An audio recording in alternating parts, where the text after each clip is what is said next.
Cristero describes the abject as that which, I quote her, disturbs identity, system, order, that which does not respect borders, positions, rules. End of quote. Kelly Oliver summarizes abjection as, she says, an operation of the psyche through which subjective and group identity are constituted by excluding anything that threatens one's own or one's group's borders. End of quote. It is therefore a borderline condition between that which simultaneously defines and threatens identity. The corpse is the utmost of abjection, suggests Cristero.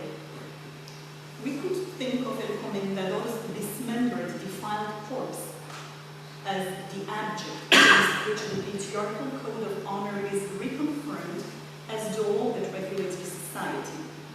That same law is maintained on the basis of the metaphorical corpse of the enamored abject Laurencia. The loss of subjectivity through death leaves behind a corpse.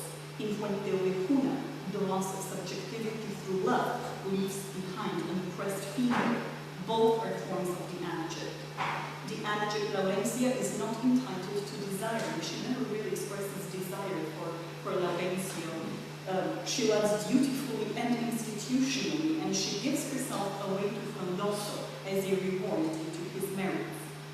Even more so, Laurencia, as well as the rest of the women in the play, is abject because she is represented as a safe, acceptable object of violence.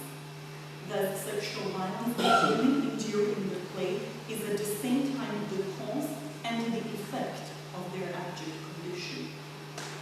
It is with regard to that condition of women that the society continually defines and confirms its limits, regulates between acceptable and unacceptable forms of social being.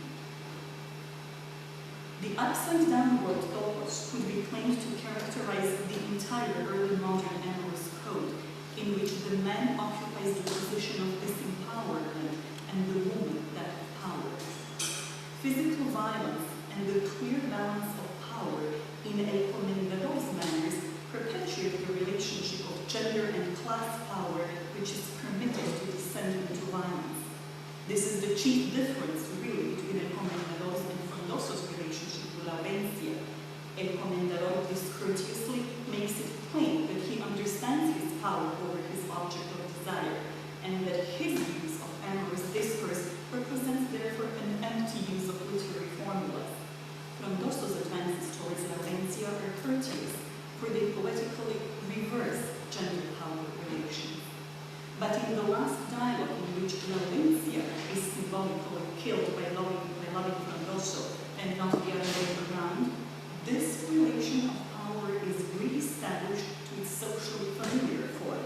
Frondoso's performance of submission with respect to Laurencia thus no longer belies the uses of power as operating among genders in the society. Through a further loss of subjectivity that Laurencia announces in these verses, she is confirmed in her role of the abject. Early modern love discourse is characterized by violent, Judith Butler would call it excitable speech. By this I mean that a male lyrical voice under the guise of amorous suffering produces injurious speech in the form of poetically coded and hence euphemized accusations directed at a female object of desire. The situation in a lyrical poem is static. There is no interaction between the mix comparing the female and the sea. The male lyrical voice emits what is supposed to be a verbal formulation of his feelings towards this silent and unattainable female object of desire. Early modern Spanish theater partakes of this amorous discourse. However, in contrast to the static soliloquentiousness of a poem, the requirements of staging a play impose the need for acting out the female and male roles on the board. The putting on stage of a lyrical convention, as exemplified in the particular case of Fuenteovejuna, results in representations of boundless violence against women, and this is a further evidence of gender violence disguised in the poetic language of early modern love lyric and of women's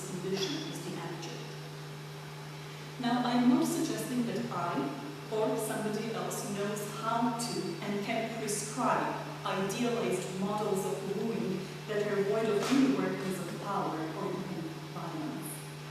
Instead, what I am emphasizing is that for ages and even nowadays, language of rape has been conflated with the language of love and sexual desire, through a pathologizing of male desire, and through accruing of responsibility for that desire and pathology to the female object of desire. By such symbolic manipulations of power in the field of sexual relations, the male pursuer, whether idealized or vilified, is represented as powerless and unaccountable for his actions, whether those actions amount to frondosos discreet and unassuming courting of laudatia, or to a pomenderos unchecked exercise of violence. And a very good example of that is actually a pomendero de Ocaña, who even more so than the pomendero in this case acts sick in his pursuit of an anti-human woman. After all, just to repeat, Fernand Gomez's sexual violence is not represented in the play to be questioned in and of itself, but primarily as a vehicle that symbolizes his abuses of power in society at large. In that sense, it is gratuitous sexual violence. The equivalent use of mass rape as a gratuitous exercise of sexual violence, intimidation, and destruction of societal foundations has been used with regularity in wars. It is likewise gratuitous because more direct violence against the object of destruction could be used, and because it therefore confirms that women are considered safe objects of violence. Violence against women is criticized but accepted. And as an afterthought, I would just like to give you a piece of information that I hope you do not have. According to the United Nations Resolution 1820, rape is no longer considered a minor crime. Instead, according to this resolution, rape and other forms of sexual violence may represent a war crime, a crime against humanity, or an element of genocide. The United Nations approved this resolution a week ago yesterday, June 18, 2008.